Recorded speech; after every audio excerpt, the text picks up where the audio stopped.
Tiger in the zoo by Leslie Norris, right. So Leslie Norris ने एक बहुत ही प्यारी सी ये पोयम आपके लिए फ्रेम की है, ठीक है।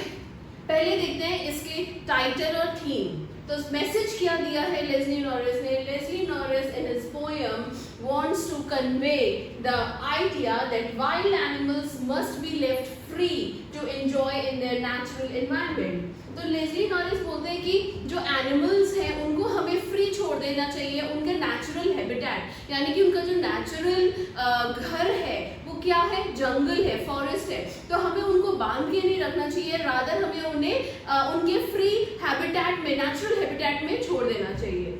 A wild animal enslaved and put in a cage। Enslaved का मतलब होता है जब आप उसको बांध के रखते हैं, स्लेवरी में बना के रखते हैं, ठीक है। तो जब आप उसको बंद करके रखते हैं, put in a cage in a zoo is not only deprived of the freedom। तो जू में उसको जब आप केज में बंद करके रखते हैं तो उससे सिर्फ उसकी फ्रीडम ही नहीं जाती है in the jungle, but also of his natural essential self। बल्कि जो उसका जो नेचुरल सेल्फ है वो भी खत्म हो जाता है। नेचुरल सेल्फ क्या है कि जो आपका ये एनिमल्स हैं वो अपने प्रे को लिए भागेंगे, अपना खाना खोजेंगे, ठीक है, और जंगल्स में भागेंगे, जो रहेंगे, तो वो जो नेचुरल सेल्फ है वो उनका खत्म हो जाता है।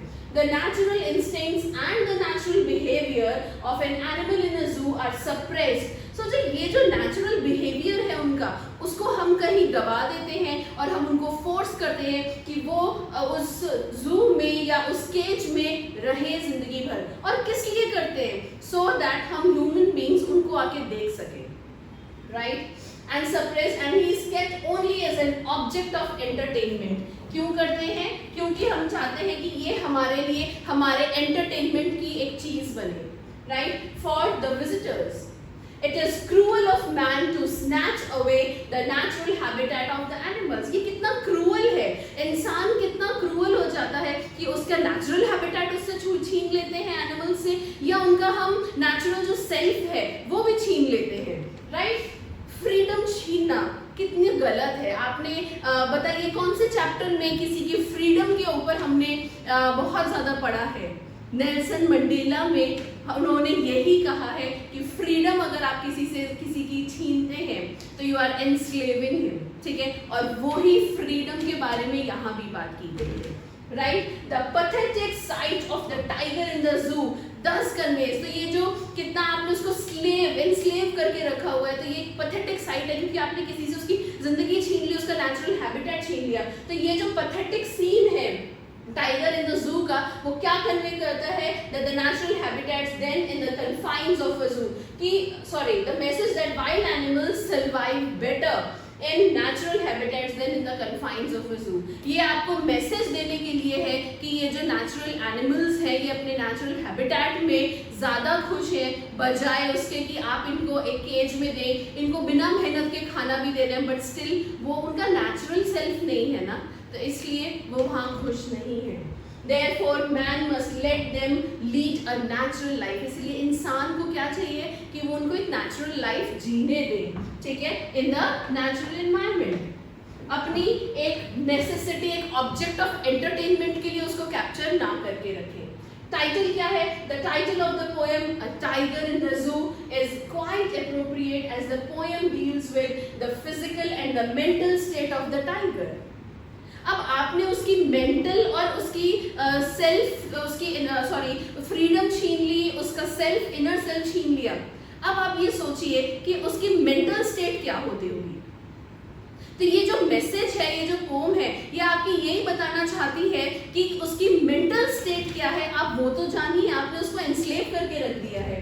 Who has been put into the cramped space of a cage in a zoo। एक छोटे से स्पेस में आपने जू में उसको रखा है। The poem also presents a picture of the absolutely contrasting life of a tiger in his natural habitat of a forest। कितनी contrasting life है फॉरेस्ट में जहाँ वो फ्री है, ठीक है, अपना खाना खुद ढूंढना पड़ता है, हो सकता है 2-3 दिन खाना भी ना मिले, या उसको अपने खाने के लिए डियर के पीछे कितनी दूर तक भागना पड़े। लेकिन यहाँ फ्रीडम नहीं है, केज में बंद है, खाना प्रॉपर मिल रहा है, टाइमली पानी मिल रहा है, बिना कोई मेहनत करे। So contrasting है कितना उसके लिए environment। The title title directly presents the first setting of the poem, the behavior of a tiger in the zoo, but contains, so पहली setting में वो behavior के बारे में बता रहे हैं टाइगर के, but contains in itself the other picture, लेकिन दूसरी picture क्या है, tiger in a forest. तो पहले zoo में बता रहे हैं, फिर tiger forest में कैसा है वो बता रहे हैं. Since the poet wants to portray the mental state and the helplessness of a tiger in a zoo and emphasizes that zoo is not his natural home, the title is suitable and justifiable. क्यों suitable है title? क्योंकि वो उसकी mental state को दर्शा रहा है कि वो एक केज में आने के बाद उसकी मेंटल स्टेट क्या है. सो जू में आने के बाद, केज में आने के बाद टाइगर का क्या हाल है, वो ही ये टाइटल आपको बताना चाह रहा है. Right? Let's quickly move on to the literary devices that are used. Literary devices important है, मैं फिर भी आपको बार-बार आपकी हर पोएम में समझा रही हूँ आपको, right? So alliteration क्या है? ये एक ऐसा literary device है in which the same sounds occur at the beginning or at the adjacent या closely connected words में same sounds आती है. कैसे? Stalks in his vivid stripes. अब यहाँ पे S साउंड जो है वो रिपीट हो रही है. Stalks in his vivid stripes, right? So S word. फिर आते हैं locked in a concrete cell, इसमें C word यूज हो रहा है, right? So C साउंड हमारी बार बार रिपीट हो रही है. Then his strength behind the bars, यहाँ पे आपका B साउंड आ रही है, behind the bars. राइट? सो इसको आप प्लीज नोट कर लीजिए. एलिट्रेशन जब सेम साउंड आसपास, एडजेसेंट, क्लोज, ठीक है, या दूसरे वर्ड्स में रिपीट होती है, उसको हम बोलते हैं एलिट्रेशन. ओके, नेक्स्ट आपका लिटरेरी डिवाइस आता है रिपीटिशन. पोएट्स हमेशा ना काफी बार सिंगल वर्ड्स होते हैं या कुछ साउंड्स होती हैं जिनको रिपीट करते हैं, चाहे आपको कुछ राइमिंग स्कीम देने के लिए करते हैं या कुछ भी. सो फ्रेजेस, लाइंस, या sometimes even the whole stanza is repeated. ठीक है, जैसे शुरू में एक आ गया, फिर 4-5 लाइंस के बाद दोबारा वो लाइंस आ गई. तो कभी कभी पूरी लाइंस, कभी स्टैंजास या कभी वर्ड्स रिपीट होते हैं. ठीक है, यहाँ पे क्या रिपीट हुआ है repetition में? velvet, quiet and quiet rage. In stanza 1, the poet has repeated the word quiet to emphasize the silence in the zoo against the noise in the forest. Now in this expression, velvet, quiet and quiet refers to the movement of the padded claws. तो ये जो velvet quiet है, इसमें quiet word क्यों repeat हो रहा है? Quiet का मतलब है कि वो जो अपने velvety pause के साथ चल रहा है, तो यानी कि धीरे धीरे चल रहा है, इसलिए उसको quiet बोला गया है. Padded paws of the tiger, which are soft like velvet and make no sound while he paces in the cage. जब वो केज में मूव करता है तो वो बिल्कुल भी आवाज नहीं कर रहा है, इसलिए उसको हमने क्वाइट रेज बोला है. Now in quiet rage the anger is shown, क्योंकि जो रेज वर्ड है आपका, that means anger. To be quiet because the imprisoned tiger in the zoo has been forced to give up his natural self. Natural self तो उसका बहुत fierce है, बहुत डरावना है, लेकिन जब उसको केज में रखा जाता है, he is forced to be quiet. उसको बोला जाता है भैया उसे quiet रहना, he is forced to be there like that. ठीक है, and does not roar in rage, वो नहीं घुर्राता बिल्कुल भी गुस्से में, but keeps silent, which is against his essential temperament. जो essential temperament है, उसका जो natural temperament है, वो तो rage वाला है. ठीक है, but उसको कैसे रहना है? quiet होके रहना है. Right? So brilliant eyes and brilliant stars. आप फिर से देखेंगे यहाँ पे brilliant word is repeated. यहाँ पे क्या है? There is brilliance of stars shining in the night and the tiger has his eyes shining in the darkness of the night. तो क्या चीज ब्राइट है? कहाँ पे क्या शाइन है? आसमान में तारे चमक रहे हैं, वो शाइन कर रहे हैं, और इसकी आंखों में वो शाइन है. वो क्या एक्सप्रेस कर रही है नाइट में? His longing for the freedom that the stars enjoy in the vast unlimited expanse of the sky. तो उसके आंखों में जो वो चमक है, वो उस फ्रीडम के लिए है. जैसे वो तारे हैं, वो फ्रीडम में है, वो फ्री है, अपने हिसाब से कुछ भी कर सकते हैं. इसी तरह से ये भी यर्न कर रहा है कि मुझे भी वो फ्रीडम चाहिए. ठीक है, सो वो बिल्कुल सेम वही एक्सप्रेशन है, वही लाइट है, वही ब्राइटनेस है. Right? Now oxymoron. An oxymoron is a figure of speech where two contradictory words or ideas are put together. दो कॉन्ट्रडिक्टरी वर्ड्स को आप एक साथ डाल देते हैं, यानी कि उनका मीनिंग तो दोनों के अलग है, वो साथ आ ही नहीं सकते, फिर भी आप कर रहे हैं कैसे? सो यहाँ पे एग्जांपल है क्वाइट रेज।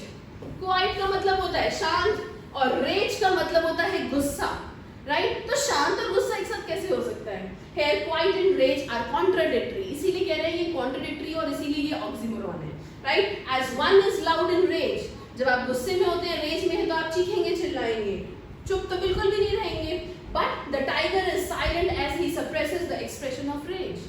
बट टाइगर क्या है? वो साइलेंट है क्योंकि वो रेज का एक्सप्रेशन नहीं दे सकता, उसको फोर्स किया गया है कि उसको शांत ही रहना है, right? Now transferred epithet, transferred epithet में क्या है? ये एक ऐसा पोएटिक डिवाइस है in which the adjective is used not with the noun which it normally qualifies, ठीक है? तो जो उसके साथ नेचुरली फिट हो रहा है नाउन, वो नहीं हम लगाते हैं, रादर उसका कॉन्ट्रास्टिंग या कोई और नाउन उसके साथ हम लगाते हैं, जैसे कि सेम क्वाइट रेज। क्वाइट मतलब शांत, उसके साथ रेज तो हो ही नहीं सकता, लेकिन हमने कॉन्ट्रास्टिंग नाउन लगाया है यहाँ पे, that is why it is transferred epithet,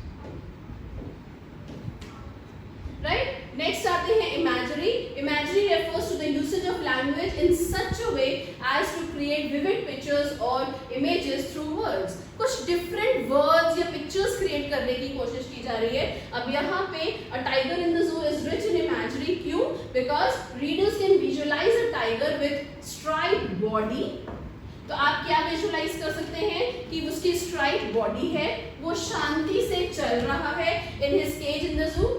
उसके कॉन्ट्रास्ट में क्या है? There is also imagery of the forest showing a tiger gliding stealthily through the, यानी कि चुपचाप जा रहा है stealthily through tall thick vegetation और threatening people with his terrifying teeth, डरावने अपने दांतों से लोगों को डरा रहा है, and sharp claws and of a plump deer near a water body, और एक बड़ा ही मोटा ताजा पानी के पास एक डियर है जिसको वो शायद पकड़ने के लिए अपना टारगेट बना रहा है। The poet has slowly painted the picture of a star-studded sky. बाद में वो एक स्टार से भरा हुआ स्काई के लिए भी आपको इमेजिनेशन में डालते हैं, that the tiger looks at during the night, जिसकी तरफ टाइगर नाइट में देख रहा है, राइट?